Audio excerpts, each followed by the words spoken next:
9-4 with a postseason bowl win included. Looked mighty good a couple years ago for this Tennessee football program, but times have changed and expectations are heightened as Butch Jones racks up recruiting classes ranked in the top 10 to 15 in the country.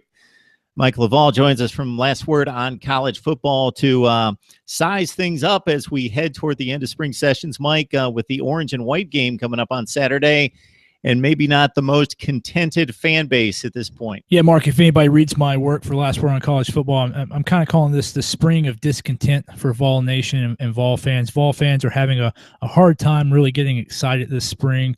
They've had two previous hype-filled springs that have yielded two disappointing seasons, especially last year's season after beating Florida and Georgia early, then losing to South Carolina and Vanderbilt down the stretch. Vol fans they're tired of recruiting hype, spring ball expectations, summer camp drama, and then not winning in the fall. So it's kind of a season of discontent in Knoxville as fans are really focusing just on the performance on the field in the fall. So they're not getting too excited about spring.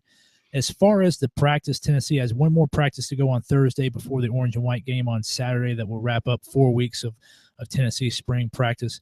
As far as player highlights, really just a couple of standout performances. Most of the storylines are off the field this spring.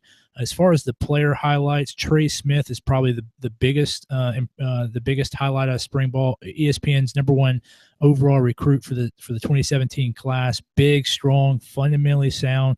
Looks good in practice, will be a true freshman that really kind of makes a push to start on the offensive line.